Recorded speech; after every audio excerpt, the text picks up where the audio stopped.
Hello dear students, this is Ashish Srivastava, your math teacher, and in today's video lecture we are going to discuss inverse cosine function. जैसा कि आप जानते हैं कि मैं अपने पहले वीडियो लेक्चर में आपके साथ इनवर्स साइन फंक्शन के बारे में डिस्कस कर चुका हूं और आज के वीडियो लेक्चर में हम इनवर्स कोसाइन फंक्शन को समझने की कोशिश करेंगे।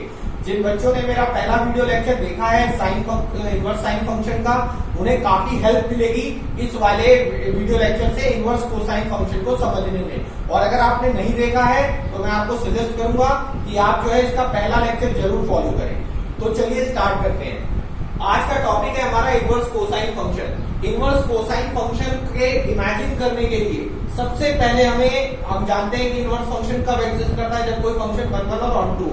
अगर मैंने कोई फंक्शन लिया है रियल नंबर के सेट से रियल नंबर के सेट में और उसे मैं fx = cos x की मैपिंग से डिफाइन कर रहा हूं, यानी कोसाइन फंक्शन हमारा जो होता है रियल नंबर से रियल नंबर्स के सेट के लिए ना तो 1 1 होता है और ना ही ऑन 2 होता है। जैसा मैंने आपको पहले बताया था साइन फंक्शन के हिसाब से, साइन फंक्शन में भी हमने यही पढ़ा था कि हमारा फंक्शन जो है रियल नंबर से रियल नंबर के सेट को 1 1 ऑन 2 नहीं हो पाता। उसका रीजन अब यहाँ पे समझ लेते हैं।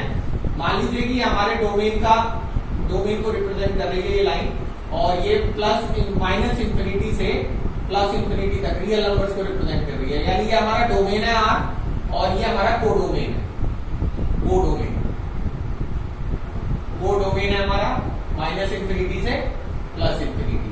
अब आप जानते हैं कि अगर मैं fx = cos x फंक्शन में x की जगह पे मैं कोई भी रियल नंबर पुट करूं, कोई भी रियल नंबर मैं x की जगह पे रखूंगा, तो जो मेरा आउटपुट होगा वो एक फिक्स रेंज के अंदर आएगा, एक फिक्स इंटरवल के अंदर आएगा। क्योंकि हम सभी जानते हैं जैसे साइन फंक्शन की सारी वैल्यूज -1 से 1 के बीच में लाई करती है, वैसे ही कॉस फंक्शन की भी सारी वैल्यूज -1 से 1 के बीच में लाई करती है। तो इसका मतलब ये है कि हमारे जितना भी आंसर्स आएंगे x तो मैं कुछ भी ले सकता हूँ रियल नंबर पे, कोई भी, यानी प्लस इंफिनिटी से लेकर माइनस इंफिनिटी तक मैं कोई भी वैल्यू ले लूं, वो हमारे इसी रेंज के अंदर लाई करेगी, रेंज जो है वो बनाएगी। तो कुल मिलाकर के कहने का मतलब ये है कि डोमेन अगर मैं कैपिटल R रखता हूँ रियल नंबर्स का सेट, तो रेंज में मेरे जो है कुछ सिलेक्टेड एलिमेंट्स ही आएंगे कोडोमेन के, यानी पूरा कोडोमेन कवर नहीं होगा। और आप जानते हैं कि जब तक कोडोमेन रेंज के इक्वल ना हो तब तक फंक्शन हमारा ऑन टू नहीं होता है। तो यहाँ पे एक चीज तो पिक्चर से क्लियर हो रही है कि फंक्शन हमारा इस समय ऑन टू नहीं है। और 1 1 क्यों नहीं है वो मैं आपको पहले ही समझा चुका हूँ टेबल में कि साइन हो, कॉस हो, टेन हो, कोई भी ट्रिग्नोमेट्रिक जो है फंक्शन है, उनमें बहुत सारे ऐसे एंगल्स होते हैं जिनपे वो हमें सेम वैल्यू रिपीट करके देते हैं। तो कॉस भी एक ऐसा ही फंक्शन है जो अलग अलग एंगल्स पे सेम वैल्यू रिपीट करता है। इसके बारे में मैं आपको पहले समझा चुका हूँ। तो यानी कॉस एक मैनी वन फंक्शन है। फिलहाल अभी मैं रियल नंबर्स के सेट के लिए बात कर रहा हूँ, तो इस समय हमारा फंक्शन ना तो 1 1 है और ना ही ऑन 2 है। और अगर हम इसका इन्वर्स समझना चाहते हैं तो हमारे फंक्शन को 1 1 और ऑन 2 दोनों होना पड़ेगा। तो सबसे पहला काम हम ये करने वाले हैं कि हम अपने कॉस फंक्शन को ऑन टू बनाएंगे। और ऑन टू बनाने का मैंने तरीका आपको बताया हुआ है कि ऑन टू के लिए बस हमें क्या करना है, अपने फंक्शन के कोडोमेन को रेंज के इक्वल कर देना है। अब आप जानते हैं अभी फिलहाल हमारे फंक्शन का जो कोडोमेन है वो रियल नंबर्स का सेट है और हमारे फंक्शन की जो रेंज है वो -1 से 1 है। अगर मैं चाहता हूं कि मेरा फंक्शन ऑन टू हो जाए तो मैं अपने कोडोमेन को रेस्ट्रिक्ट करके और -1 से 1 के बीच में ला दूंगा। यानी अगर मैं ऐसा कर देता हूं तो मेरा कोडोमेन रेंज के इक्वल हो जाएगा, यही कोडोमेन होगा, -1 से 1 इंटरवल और यही रेंज हो जाएगा। तो ऐसे में हमारा फंक्शन क्या हो जाएगा, ऑन टू हो जाएगा, क्योंकि हमारे फंक्शन में कोडोमेन जो है रेंज के इक्वल हो गया। और जब कोडोमेन रेंज के इक्वल होता है तो फंक्शन ऑन टू हो जाता है। अब बात करते हैं कि ऑन टू हो गया। अब ऑन टू के लिए हमने क्या करा, f such that r tends to -1 to 1 है, यानी हमने अपने कोडोमेन r को रिप्लेस कर दिया है -1 से 1 इंटरवल पे। तो ऐसा करने से हमारा कोडोमेन रेंज के इक्वल हो गया और हमारा फंक्शन क्या हो गया, ऑन टू हो गया। अब ऑन टू के बाद अब हम इसे 1 1 बनाने की कोशिश करेंगे, क्योंकि हम जानते हैं जब हमारा फंक्शन 1 1 ऑन टू हो जाएगा तभी इसका इन्वर्स हम डिफाइन कर सकते हैं। अब अगर हम चाहते हैं कि हमारा कॉस फंक्शन जो है वो 1 1 भी हो जाए, तो 1 1 के लिए कुछ स्पेसिफिक इंटरवल्स हैं जिसमें हमें अपने डोमेन को रेस्ट्रिक्ट करना होगा। अगर हम उन इंटरवल्स में रह करके अपने डोमेन को रेस्ट्रिक्ट कर दें तो ऐसे में हमारा फंक्शन 1 1 भी हो जाएगा। तो ऐसे कौन से इंटरवल है, if R domain is replaced by -π to 0 close interval 0 to π, close interval pi से 2 पाई एंड सो ऑन। ऐसे छोटे छोटे बहुत सारे इंटरवल्स हम इमेजिन कर सकते हैं कि अगर हमारा डोमेन इस दायरे में आ जाए, इन इंटरवल्स के रूप में आ जाए या इनसे रिप्लेस कर दिया जाए तो हमारा फंक्शन 1 1 हो जाएगा। फॉर एग्जाम्पल मैंने यहाँ पे अपने जो डोमेन है आर उसको रिप्लेस किया हुआ है 0 से पाई इंटरवल से, और 0 से पाई इंटरवल पे जो है डोमेन को रेस्ट्रिक्ट करने के बाद अब हमारा फंक्शन 1 1 भी हो गया है। तो 0 से पाई पे वो 1 1 हो गया है और -1 से 1 पे वो ऑन 2 हो गया है। तो कुल मिला के फंक्शन हमारा 1 1 और ऑन 2 दोनों हो गया है। और ऐसे में हम एफ इनवर्स इमेजिन कर सकते हैं, इसमें एफ इनवर्स एग्जिस्ट करेगा।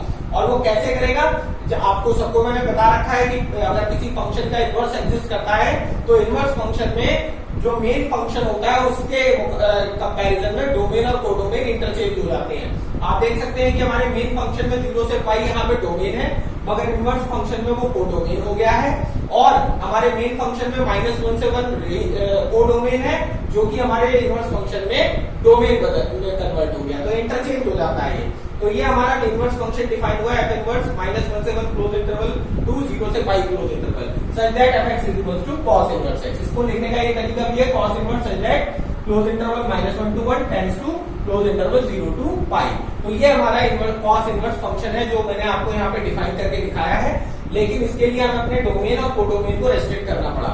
कोडोमेन को रेस्ट्रिक्ट करने का रीजन क्या था कि उसे ऑन टू बनाना, और डोमेन को रेस्ट्रिक्ट करने का रीजन था उसे 1 1 बनाना। लेकिन आपको अभी मैं एक चीज और समझाने की कोशिश करूंगा कि क्यों हमने 0 से पाई या -पाई से 0 या पाई से 2 पाई इंटरवल ही सिलेक्ट किए इसे 1 1 बनाने के लिए। तो उसके लिए मुझे आपको इसे ग्राफिकल मेथड से समझाना होगा। तो अभी फिलहाल के लिए आप वीडियो पॉज करके इसको नोट करिए, फिर मैं cos इनवर्स x को ग्राफिकली आपको समझाने की कोशिश करता हूं कि हमने उसको 1 1 बनाने के लिए यही इंटरवल्स क्यों सिलेक्ट किए।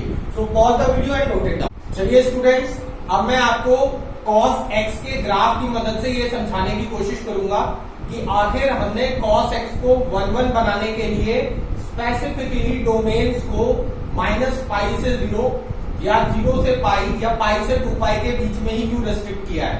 क्यों हमारा cos फंक्शन इन्हीं इंटरवल्स में 1 1 है, और क्योंकि इन्हीं इंटरवल्स में वो 1 1 है, इसीलिए इन्हीं इंटरवल्स में हमारा cos फंक्शन 1 1 ऑन 2 हो पाएगा और उसका इनवर्स एग्जिस्ट कर पाएगा। ऑन 2 तो हमने पहले ही कर दिया है, बात अब सिर्फ 1 1 की हो रही है। तो पहले आपको मैं दिखा देता हूं, ये सामने मैंने cos x का ग्राफ बनाया हुआ है, और आपको पता है कि अगर मैं रियल नंबर्स के सेट से रियल नंबर्स के सेट पे इस फंक्शन को इमेजिन कर रहा हूं, तो आपको पता है कि रियल नंबर से सेट पे से रियल नंबर्स के सेट पे ना तो ये 1 1 था ना ही ऑन 2 था। ऑन 2 बनाने के लिए हमने इसके कोडोमेन को रेस्ट्रिक्ट करके -1 से और 1 के बीच में, -1 से 1 के बीच में हमने इसको जो है वो रेस्ट्रिक्ट किया है, जिसकी वजह से इसका जो कोडोमेन है वो रेंज के इक्वल हो गया है। और जब भी कोडोमेन और रेंज इक्वल हो जाते हैं तो हमारा फंक्शन ऑन 2 हो जाता है। तो ऑन 2 तो ये हमने कर दिया इसको, -1 से 1 के बीच में आप देख सकते हैं डॉटेड लाइन मैंने ड्रॉ करी हुई है, इसी बीच में हमारे cos x का कर्व जो है वो ड्रॉ किया गया है। बाकी रियल लाइन हमारे जो है रियल नंबर की लाइन जो हमारे कोडोमेन के बाहर है, तो अभी हमारा कोडोमेन cos x फंक्शन के रेंज के ही इक्वल हो गया है, तो इसी वजह से अब ये ऑन 2 हो चुका है। और अब बात करें 1 1 की, चेक करें इतना चाहे अगर हम 1 1, तो मैंने आपको 1 1 चेक करने का तरीका बताया हुआ है कि जब भी हम विद इन रेंज फंक्शन के रेंज में रहते हुए कार्टेशियन प्लेन पे x एक्सिस के पैरेलल लाइन ड्रॉ करें और वो लाइन हमारे कर्व को मोर देन 1 पॉइंट पे इंटरसेक्ट करे, तो इसका मतलब हमारा फंक्शन और 1 1 नहीं है। अब आप देख सकते हैं यहाँ पे मैंने लाइंस ड्रॉ भी करी हुई है, रेड कलर की डॉटेड लाइन एक तो -1/2 पॉइंट पे ड्रॉ की हुई है और एक 1/2 पॉइंट पे डॉटेड लाइन ड्रॉ की हुई है, जो कि हमारे एक्स एक्सिस के बिल्कुल पैरेलल है। और आप देख रहे हैं ये वाली लाइन भी हमारे कर्व को 1 2 3 4 पॉइंट पे इंटरसेक्ट कर रही है और आगे भी करेगी अगर मैं इसे एक्सटेंड करूंगा, और ये वाली लाइन 1 2 3 एंड 4 पॉइंट्स पे इंटरसेक्ट कर रही है और आगे भी करेगी अगर मैं इसे एक्सटेंड करूंगा। तो कुल मिलाकर के with in the range x axis के पैरेलल ड्रॉ की गई लाइंस हमारे कर्व को मोर देन 1 पॉइंट पे इंटरसेक्ट कर रही है, इसका मतलब अभी फिलहाल हमारा फंक्शन 1 1 नहीं है। और अगर हम चाहते हैं कि cos x 1 1 हो जाए ताकि हम इसका इनवर्स डिफाइन कर सके, तो हमें इसके डोमेन को रेस्ट्रिक्ट करना पड़ेगा। और मैंने आपको ऑलरेडी बताया हुआ है कि हमने cos x फंक्शन का जो डोमेन सिलेक्ट किया था 0 से पाई इंटरवल में, ताकि -1 से 1 तो उसका कोडोमेन है जो कि उसकी रेंज के इक्वल कर दिया है हमने, -1 से 1 कॉस फंक्शन का रेंज होता है और हमने कोडोमेन उसे ही बना लिया है। और 0 से पाई जो इंटरवल है वो हमने सिलेक्ट किया है क्योंकि इस इंटरवल में रहते हुए कॉस फंक्शन जो है हमारा वो 1 होगा। और अगर ऐसा होगा तो फिर हम एक इनवर्स इमेजिन कर सकते हैं क्योंकि इस समय हमारा फंक्शन कंप्लीटली 1 और ऑन टू है। और अगर हम इनवर्स इमेजिन करेंगे तो वो इनवर्स हम डिफाइन कर सकते हैं कॉस, अगर ये कॉस है तो कॉस इनवर्स को इमेजिन किया जा सकता है -1 से 1 टेंड्स टू 0 टू पाई। आपको मैं बता चुका हूं कि जो हमारा इनवर्स फंक्शन होता है और जो हमारा मेन फंक्शन होता है उनमें हमेशा डोमेन और कोडोमेन आपस में इंटरचेंज हो जाते हैं। तो यहाँ कॉस फंक्शन के लिए हमारा डोमेन 0 से पाई और हमारा जो कोडोमेन है वो -1 से 1 था। डोमेन 0 से पाई, कोडोमेन -1 से 1 और कॉस इनवर्स में ये जस्ट रिवर्स हो गया है। अब कॉस इनवर्स फंक्शन जब हम बनाएंगे तो हमारा जो कोडोमेन था कॉस फंक्शन का वो हमारे कॉस इनवर्स फंक्शन में डोमेन बन जाएगा और जो कॉस फंक्शन का डोमेन था वो हमारे कॉस इनवर्स फंक्शन में जो है कोडोमेन बन जाएगा या ये कहिए रेंज बन जाएगा क्योंकि कोडोमेन रेंज दोनों यही हो जाएगी अब हमारे फंक्शन की। अब आपको इस बात का ध्यान रखना है कि ये हमने जो है अब ये समझने की कोशिश करते हैं कि हमने 0 से पाई इंटरवल क्यों सिलेक्ट किया। अब आप यहाँ पे आ जाइए कर्व पे।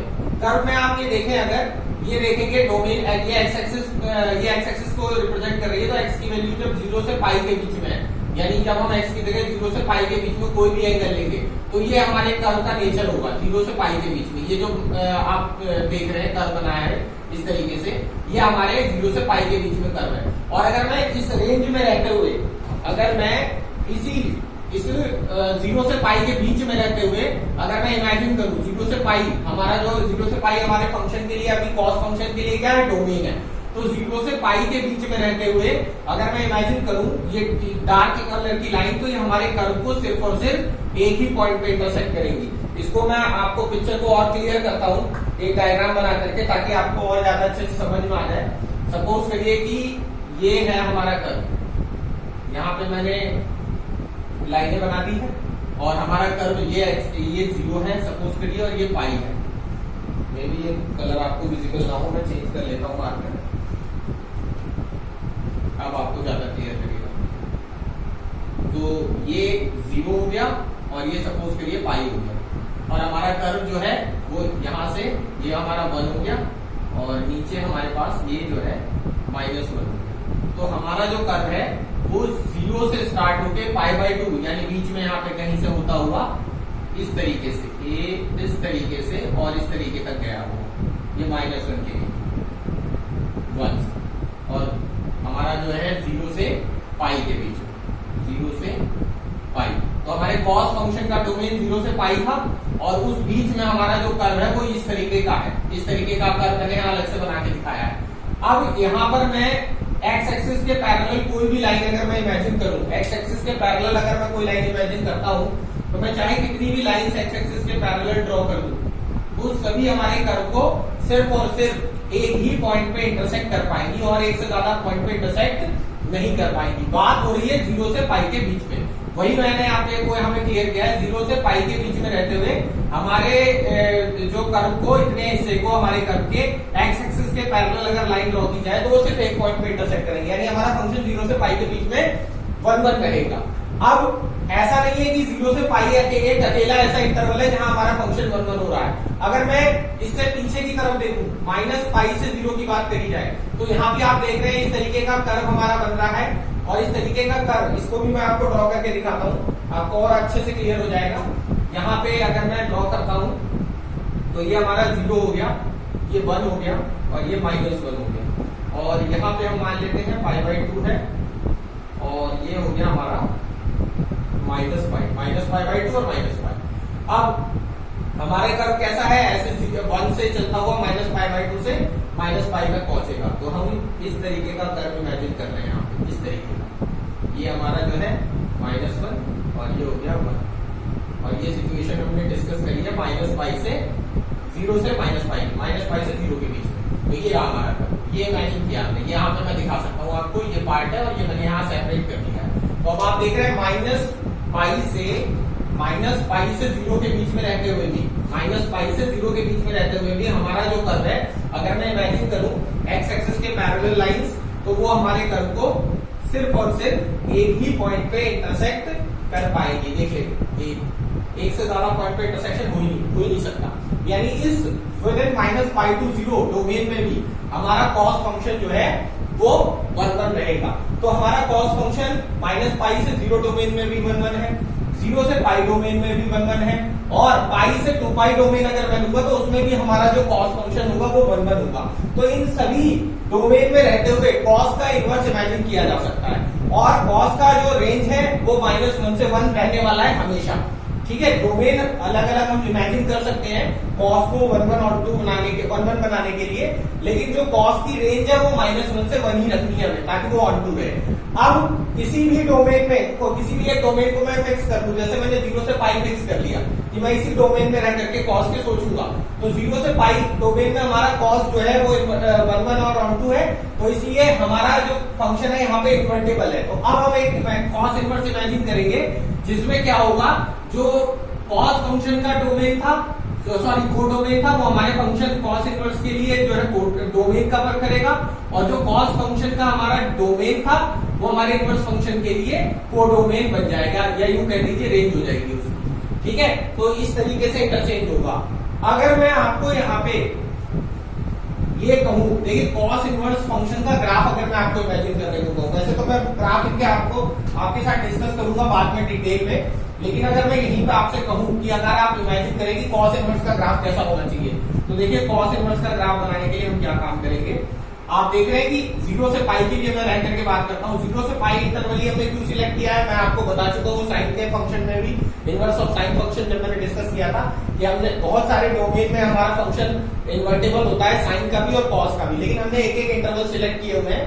मिनिमम वैल्यू इंटरवल एंगल जो है उससे हमने प्रिंसिपल वैल्यू ब्रांच माना हुआ है। तो यहाँ पे आप ध्यान रखिएगा कॉस फंक्शन के लिए 0 से π जो है ये वाला कॉस फंक्शन के लिए 0 से π जो इंटरवल है इसको ही हमने सिलेक्ट किया हुआ है as a principal value branch, principal value branch.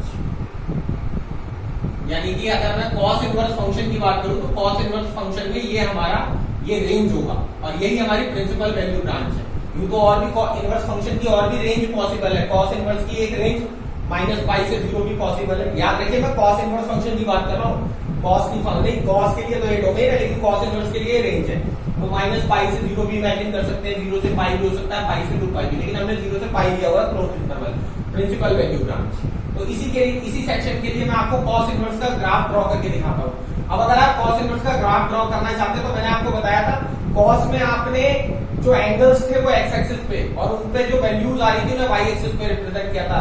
ये एंगल्स वाला एक्सिस जो है ये डोमेन की तरह ट्रीट किया गया, डोमेन है, और जो वर्टिकल एक्सिस है ये रेंज है। लेकिन अब जब मैं कॉस इनवर्स का ग्राफ बनाऊंगा तो ये इंटरचेंज हो जाएंगे। तो इंटरचेंज कैसे हो जाएंगे, अभी हमने वर्टिकली 1 और -1 मार्क किया था, अब हॉरिजॉन्टली करेंगे तो ये हो जाएगा आपका -1 और ये हो जाएगा 1, और यहाँ पे जो एंगल्स हमने ड्रॉ किए हुए हैं ये हम अब वर्टिकली यहाँ पे ड्रॉ करेंगे, लेकिन सारे नहीं, सिर्फ 0 से π के बीच की बात हो रही है। तो 0 तो हमारा यहाँ पे होगा, और π हम यहाँ इमेजिन कर लेते हैं, और बीच में कहीं पे π/2। अब मैं ये कर्व सोचना चाहता हूँ कि यहाँ पे कैसे ट्रेस होगा इनवर्स होने के बाद। इनवर्स होने के बाद आपको पता है कि x y का रोल प्ले करेगा और y x का रोल प्ले करेगा इनवर्स फंक्शन के लिए। तो यहाँ पे अगर मैं आपसे कहूँ कि इसके कोऑर्डिनेट आप मार्क करिए, तो इसके कोऑर्डिनेट देख लेते हैं हम। अगर मैं आपसे कहूँ इस पॉइंट के कोऑर्डिनेट क्या होंगे, तो आप कहेंगे इस पॉइंट के कोऑर्डिनेट होंगे x एक्सिस पे हम पाई चले हैं और y एक्सिस पे -1, तो इसके कोऑर्डिनेट होंगे π, -1। यहाँ पर अगर मैं आपसे इस पॉइंट के कोऑर्डिनेट कहूँ तो आप ये कहेंगे इस पॉइंट के कोऑर्डिनेट होंगे π/2, 0, क्योंकि हम x एक्सिस पे π/2 और y एक्सिस पे 0 चले। और अगर मैं इस पॉइंट के कोऑर्डिनेट करूंगा तो हम x एक्सिस पे चलेंगे और y एक्सिस पे 1, तो 0, 1 होगा। तो इस तरीके से हम जो है कोऑर्डिनेट ड्रॉ करेंगे। अब ये जो कोऑर्डिनेट हमने ड्रॉ किए हैं ये तो थे हमारे कॉस फंक्शन के, क्या क्या थे, एक तो हमने ड्रॉ किया है 0 to 1, एक ड्रॉ किया हमने π/2 to 0, π/2, 0, और एक π, -1। अब हमारे इनवर्स फंक्शन में इंटरचेंज हो जाएंगे एक्सिस की जगह ऑर्डिनेट की जगह एक्सिस आ जाएंगे, इंटरचेंज हो जाएंगे x और y आपस में। तो ये कन्वर्ट होने के बाद 1, 0, ये 0, π/2, और ये क्या हो जाएगा -1, π। आप देखते हैं कि इन पॉइंट्स को मार्क करके कि हमारा कर्व कैसा होगा। तो अगर मैं आपसे कहूं कि मार्क करिए 1, 0, तो x एक्सिस पे 1, y एक्सिस पे 0, तो यही 1, 0 पॉइंट होगा। क्लियर हो गया। 0, π/2 एक्स एक्सिस पे चलेगी, π/2 पे ये 0, π/2 ये होगा, और एक्स एक्सिस पे -1 और वाई एक्सिस पे पाई, एक्स एक्सिस पे -1 वाई एक्सिस पे पाई, तो यहाँ पे कहीं हमारा कर्व होगा, ये वाला पॉइंट होगा, ये होगा -1, पाई। तो अब हमारा कर्व कैसा जाएगा, अब हमारा कर्व देखिए, अब हमारा कर्व कहां से स्टार्ट हुआ था, यहाँ से हमारा पाई -1 से ऐसे गया था ना कर्व, तो पाई -1 से इस तरीके से कर्व जाएगा, इस तरीके का ये होगा हमारा कर्व। इस तरीके का जो कर्व है, ये जो हमारा कर्व है, ये y = cos इनवर्स x का कर्व है। तो ये है कर्व cos इनवर्स x का। इसलिए मैंने समझाया आपको कि आपको थोड़ा पिक्चर क्लियर हो जाए। लेकिन अभी मैं इनवर्स फंक्शन के सारे कर्व आपके साथ एक बार और डिस्कस करूंगा और बड़े सिंप्लीफाइड वे में आपको लर्न कराऊंगा कि कैसे हम हर एक इनवर्स ट्रिग्नोमेट्रिक फंक्शन का कर्व ड्रॉ कर सकते हैं। ये सिर्फ एक नॉर्मल डिस्कशन है। अभी इसको अगर आपको नहीं समझ में आता तो पैनिक मत होइएगा, कोई घबराने वाली बात नहीं है, ये तो बस एक नॉर्मल डिस्कशन कर लिया था मैंने। मेरा मेन जो है मोटो था इस वीडियो में आपको समझाने का कि कॉस फंक्शन को कैसे इन्वर्टिबल बनाया गया है, उसके डोमेन और रेंज को रेस्ट्रिक्ट करके, उसके डोमेन और कोडोमेन को रेस्ट्रिक्ट करके। तो आपको समझ में आ गया होगा और ये भी क्लियर हो गया होगा कि क्यों हमने 0 से पाई इंटरवल ही सिलेक्ट किया है, या पाई से 2 पाई या -पाई से 0 इंटरवल ही ऐसे इंटरवल है जहां हमारा इनवर्स जो है एग्जिस्ट करता है कॉस का। तो that's all about this video. तो अब आप लोग इस वीडियो से को गो थ्रू करिए, और अगर आपको कोई डाउट आ रहा है किसी भी जगह पे तो आप कमेंट सेक्शन में लिखिएगा, मैं उसका कोशिश करूंगा आपका डाउट क्लियर हो जाए। और अपने नेक्स्ट वीडियो में मैं आपको इनवर्स ऑफ 10 फंक्शन जो है समझाने की कोशिश करूंगा through the graph. Till then good bye.